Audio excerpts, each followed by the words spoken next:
मेरे प्रिय दर्शकों, जैसा कि आप लोगों को ज्ञात है कि हम अपने इस चैनल के माध्यम से आप लोगों के समक्ष उपस्थित होते रहते हैं। आज इसी श्रृंखला के अंतर्गत हमने एक राहु और केतु का जो भी गोचर है, जो 12 अप्रैल से राहु और केतु, राहु का गोचर मेष राशि में होगा, अभी समय वृष राशि में है, तो क्या प्रभाव पड़ेगा राशियों पर। इनमें से हमने 5 राशियों का कैलकुलेशन किया है कि 5 राशियों पर विशेष प्रभाव पड़ने वाला है।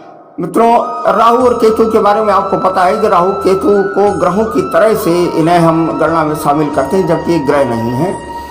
ग्रहों की जो परिभाषा है, यह पिंडे तत् ब्रह्मांड, माने जो ब्रह्मांड में पिंड की तरह से नहीं है उन्हें ग्रहों में हम शामिल नहीं करते हैं। लेकिन राहु और केतु ये 2 बिंदु ग्रह हैं जिन्हें हमें गणना में इसलिए शामिल करना पड़ता है कि इनका प्रभाव पृथ्वीवासियों पर, पृथ्वी के जो कैलकुलेशन, जब हॉरोस्कोप का हम कैलकुलेशन करते हैं तो उसमें बहुत ज़्यादा इनका असर होता है।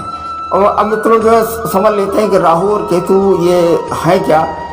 अब सबसे पहले तो हम वैदिक बात को सुन लेते हैं कि जैसा कि ग्रंथों में मिलता है कि समुद्र मंथन के समय एक दैत्य ने अपना भेष को बदल करके, रूपांतर करके और अमृत का पान करना चाहा, लेकिन भगवान विष्णु ने उनके 2 हिस्से कर दिए, सिर को अलग कर दिया, धड़ को अलग कर दिया। सिर को जो अलग किया उसे राहु मानते हैं और धड़ को हम केतु मानते हैं। और वैसे भी इनका जो प्रभाव है, इनके बारे में जो बता देते हैं कि कुजवत केतु शनिवत राहु, माने जो प्रभाव राहु का है वो शनि की तरह का होता है और केतु का प्रभाव मंगल की तरह का होता है।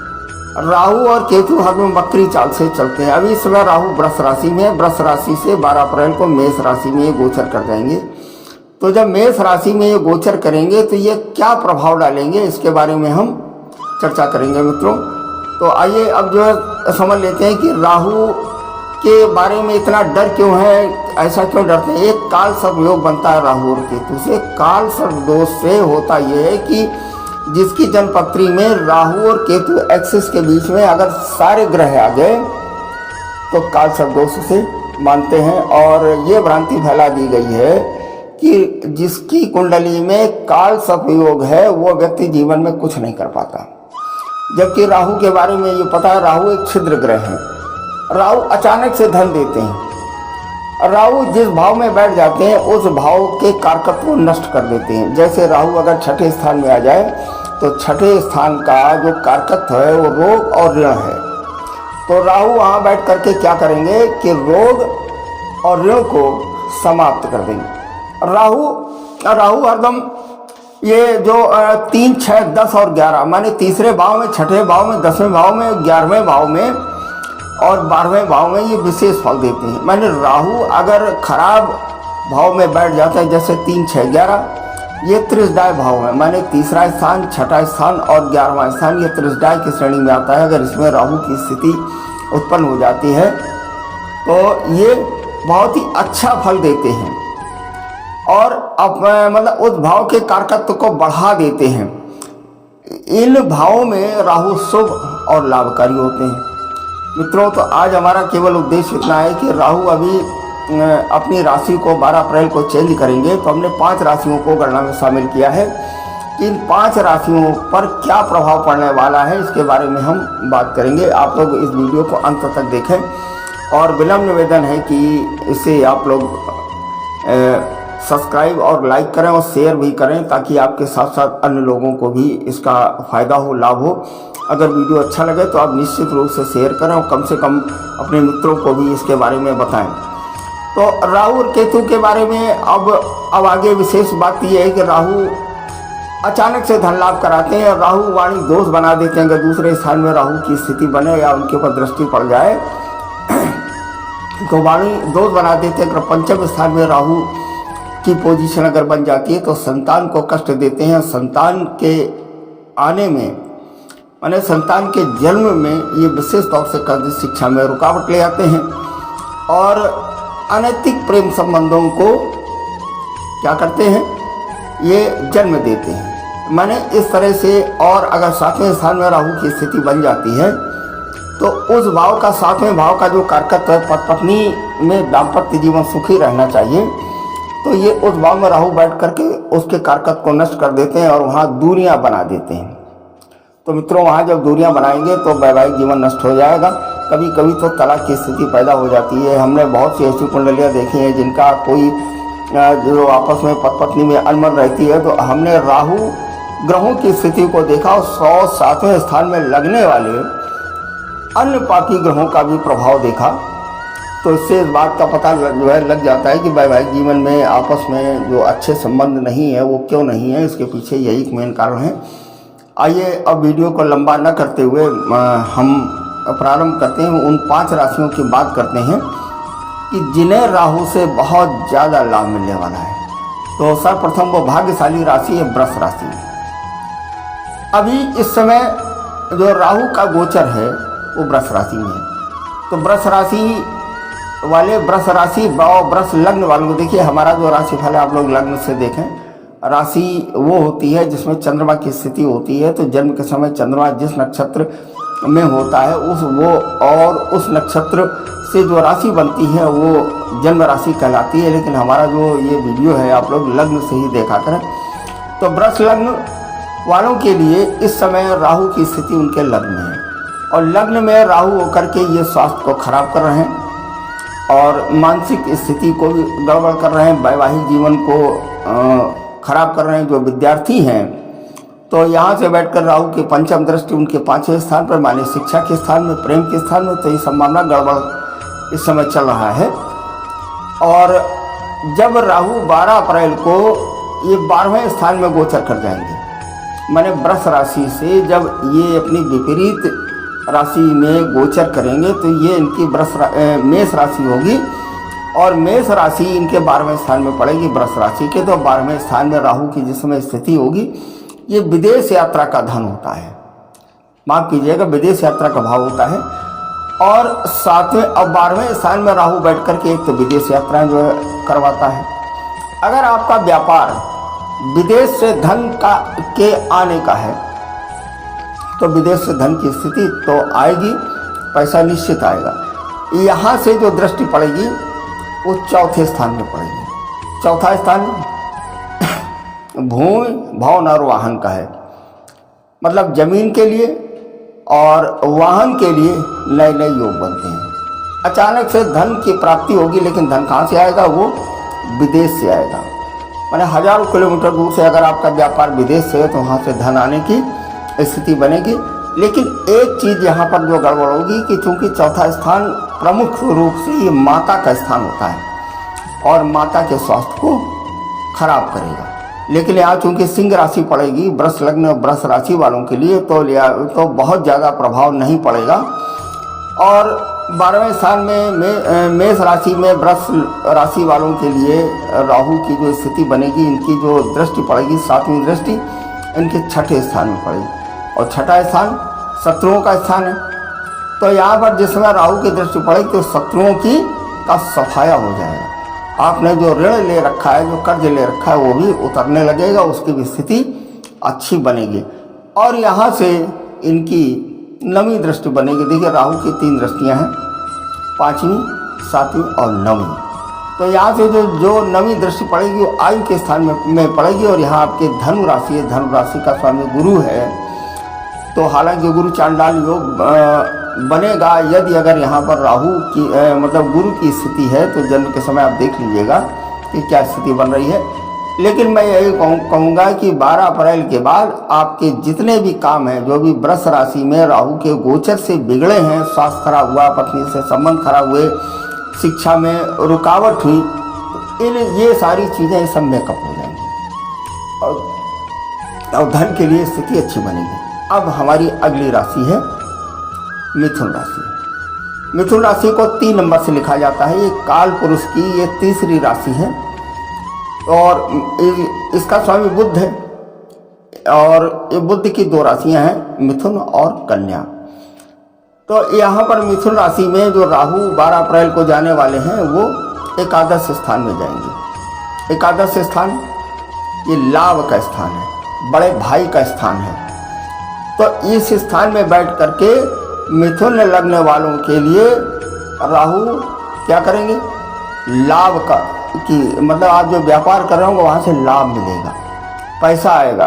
बड़े भाई से संबंध अगर खराब होंगे तो बड़े भाई से संबंध बन जाएंगे, आय की स्थिति बनेगी। यहाँ से जो इनकी दृष्टि पड़ेगी वो तीसरे स्थान में पड़ेगी। तीसरा स्थान मिथुन लगने वालों के लिए पराक्रम का स्थान है। पराक्रम का स्थान माने वो पराक्रम नहीं कि सेना में जा करके और हथियार चला, पराक्रम वर्क एफिशिएंसी देखी जाती है, मतलब काम करने की जो क्षमता है वो तीसरे स्थान से मिलेगी।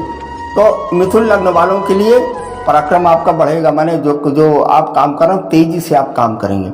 और यहाँ से दृष्टि इनकी सातवीं दृष्टि इनकी यहाँ से पड़ेगी पाँचवें स्थान में। पाँचवें स्थान में तुला राशि है। तो अगर प्रेम संबंध कहीं से बन रहे हैं आपके तो प्रेम विवाह निश्चित हो जाएगा, इसमें कोई दो राय नहीं। ये गारंटी हमारी कि मिथुन लगने वालों के लिए एकादश स्थान में राहु माने लाभ के स्थान में राहु बैठ करके प्रेम संबंधों को बढ़ावा देंगे। और यहाँ से नवीं दृष्टि इनके सातवें स्थान में पड़ेगी। सातवां स्थान पत्नी का स्थान है, साझीदार का स्थान। थोड़ा सा यहाँ साइड इफेक्ट पड़ेगा। तो जब साइड इफेक्ट पड़ेगा तो एक हम उपाय जो है बता देते हैं कि व्यापारी वर्ग सफ़ेद चंदन का तिलक लगाएं ताकि लाभ बढ़े और पार्टनर से संबंध ना खराब हो, पत्नी से संबंध ना खराब हो। और अगर हो सके तो सफ़ेद फूल है वो चमेली के फूल शंकर जी पर अर्पित करें। एक मंत्र ओम राम राहवे नमः, इस मंत्र का जाप कम से कम 1 माला करें। आइए अब अगली राशि की बात करते हैं। अगली हमारी भाग्यशाली राशि है कर्क। कर्क राशि का स्वामी चंद्रमा है और कर्क राशि कर्क लग्न वाले, देखिए राशि और लग्न दोनों चीज़ें हम एक साथ बोलते हैं। तो कर्क लग्न या कर्क राशि वालों के लिए जो राहु की स्थिति 12 अप्रैल को बनेगी वो उनके कर्म स्थान में बनेगी। कर्म स्थान ये केंद्र का स्थान। देखिए केंद्र के स्थान 4 होते हैं, पहला, चौथा, 7वां और 10वां। तो 10वें स्थान में राहु की स्थिति बनेगी। यहाँ से जो राहु की दृष्टि पड़ेगी तो पहली चीज़ तो ये है कि 10वें स्थान में राहु जिस समय बैठेंगे गोचर में आ जाएंगे 12, तो कर्म आपका बढ़ेगा। थोड़ा सा अधिकारियों से संबंध बिगड़ने की संभावना है, तो लिहाजा अधिकारियों से थोड़ा विवेक से आप काम लें और अधिकारियों से संबंध आप लोग बना करके रखें।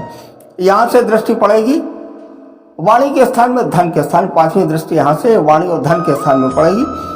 जो वाणी का स्थान है ये यहाँ पर राहु बैठ करके क्या करेगा, एक वाणी दोष बनाएगा लेकिन धन भी देगा बहुत। और ऐसे व्यक्ति जो है जो मतलब जिनका खान पान गड़बड़ है उन्हें सावधानी बरतनी है, क्योंकि यहाँ पर राहु चूंकि ये खान पान और वाणी का स्थान ये हमारे मुंह का भी स्थान है, तो यहाँ पर राहु की जिसमें दृष्टि पड़ेगी तो केमिकल, रसायन इत्यादि, मतलब हमारा कहने का मतलब ये है कि अगर कोई आपके अंदर इस तरीके की स्थिति जो खान पान आपका गड़बड़ माने मद्यपान वगैरह या शराब वगैरह का इस्तेमाल आप करते हैं तो इसकी मात्रा बढ़ जाएगी। आपको क्या करना है, कंट्रोल करना है। यहाँ पर देखिए हमारा उद्देश्य केवल इतना रहता है कि आप लोगों को समय समय पर बताते चलें कि कौन सा ग्रह क्या करेगा और कौन सी चीज़ एक्साइटमेंट। देखिए राहु की प्रॉपर्टी है, हम यहाँ पर बात को फिर से, राहु का जो गुण है कि राहु जिस राशि में बैठता है उसका फल करने लगता है, जिस ग्रह के साथ में होता है उसके फल को घटा देता है या बढ़ा देता है। माने ये उत्प्रेरक का काम करता है, ये कैटलिस्ट का काम करता है। साइंस की भाषा में अगर हम बोलें ये एक्सीलेटर है, ये एक्सीलरेशन करके बढ़ा देता है।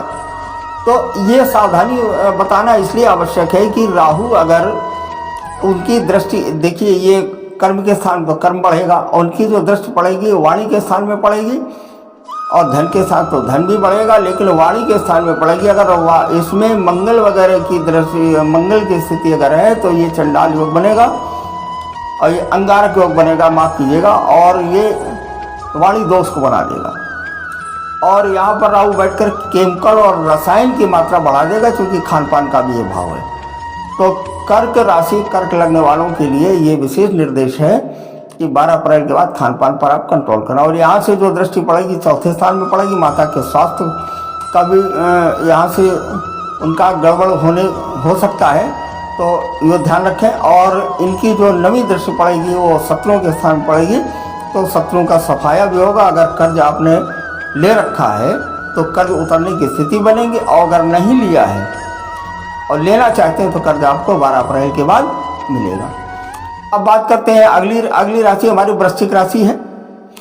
वृश्चिक राशि में जो राहु की स्थिति बनेगी वो 6ठे स्थान में बनेगी। वृश्चिक राशि का स्वामी मंगल है, और 6ठे स्थान में भी मेष राशि, मंगल की 2 राशि हैं, वृश्चिक और मंगल। यहाँ पर अगर मंगल नहीं है देखिए ध्यान दीजिएगा आप लोग अपनी कुंडली को विशेष रूप से आप देखिए, अगर 6ठे स्थान में मंगल नहीं है तो अंगारक योग नहीं बनेगा। अन्यथा 6ठे स्थान में राहु बैठ करके क्या करेगा, शत्रुओं का सफाया करेगा।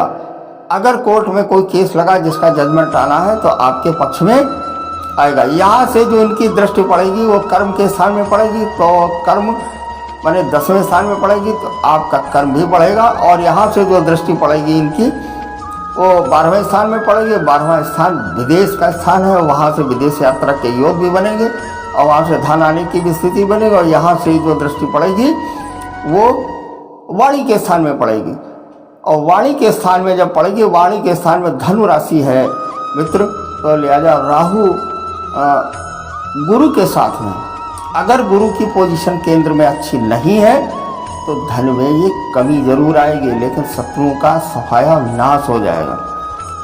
अब हमारी अगली राशि है आपकी कुंभ राशि। कुंभ राशि को 11 नंबर से लिखते हैं। कुंभ राशि का स्वामी शनि है मित्रों। इसमें जो राहु की जो स्थिति है वो 3रे स्थान में रहेगी, और मैं पहले से जो बता चुका हूँ कि 3रे स्थान में राहु शुभ और अच्छा फल देने वाला होता है। 3रा स्थान पराक्रम का स्थान है, 3रा स्थान छोटे भाई का स्थान है, और 3रा स्थान आपकी छोटी मोटी यात्राओं का स्थान है। तो यहाँ पर राहु बैठ करके इन सारी चीज़ों में बढ़ोतरी कर देगा। और यहाँ से जो दृष्टि इनकी पड़ेगी, 5वीं दृष्टि 7वें स्थान में पड़ेगी। 7वें स्थान में साझीदार और पत्नी के स्वास्थ्य को बिगाड़ सकता है, उनसे संबंध खराब कर सकता है। तो इसके लिए एक उपाय जो है बता देते हैं अभी अंत में। और यहाँ से जो दृष्टि पड़ेगी वो भाग्य के स्थान में पड़ेगी, तो भाग्य के स्थान में पिता से लाभ की स्थिति बनेगी, पिता से लाभ हो सकता है। और यहाँ से जो दृष्टि इनकी पड़ेगी वो आय के स्थान में पड़ेगी, लाभ के स्थान में पड़ेगी। तो एक तो पिता से लाभ होगा, और दूसरी चीज लाभ के स्थान में जो दृष्टि पड़ेगी तो लाभ भी होगा, माने आप जो कर्म कर रहे हैं वहां से लाभ की स्थिति बनेगी। अब मित्रों कुंभ लग्न वालों के लिए, कुंभ राशि वालों के लिए एक उपाय जो है बता देता हूँ। पहली चीज तो आपको करना यह है कि शंकर जी की आराधना करनी है। अगर कुंडली में कालसर्प दोष बन रहा है, देखिए तो कुंभ लग्न वालों के लिए जो राहु का गोचर है वो कालसर्प दोष में अगर खराब प्रभाव पड़ रहे हैं तो उन प्रभावों को ये बढ़ा देगा। तो कालसर्प दोष की आप शांति करा लें। वैसे राहु का अगर एक जाप कराएं, ओम राम राहवे नमः, इस मंत्र का जाप कराएं। 18,000 मंत्रों का जाप होता है, कलयुग में 4 गुना है। तो इस तरीके से आप इसका जाप करा राहु को। और काले कुत्ते को, जैसे गाय को आप ग्रास निकालते हैं उस तरह से काले कुत्ते को शनिवार को अगर आप रोटी देंगे तो कुंभ लग्न वालों के लिए, कुंभ राशि वालों के लिए अति उत्तम है। मित्रों ये तो हमारा ये हो गया, हमने ये आपको एक वीडियो लिया था जिसमें हमने ये बताया कि 12 अप्रैल से जो राहु अपने राशि को चेंज करके वृष राशि से मेष राशि में जाएंगे तो इन 5 राशियों पर क्या प्रभाव होगा। आप लोग देखिए, हमारा राशिफल बताने का उद्देश्य ये नहीं होता है, हम केवल ये चाहते हैं कि ये ग्रह से आपके ऊपर ये विपरीत प्रभाव पड़ेगा और ये आपको सावधानी बरतनी है। मित्रों इसी के साथ में हम अब अपने इस प्रोग्राम को समाप्त करते हैं और आपसे एक अनुरोध करते हैं कि हमारे इस चैनल को लाइक, शेयर और सब्सक्राइब अवश्य करें, ताकि आपके साथ साथ आपके जो अन्य लोग हैं, आपके जो सहयोगी लोग, आपके जो मित्र हैं, उनको भी इसका लाभ हो। धन्यवाद, नमस्कार, जय श्री राम।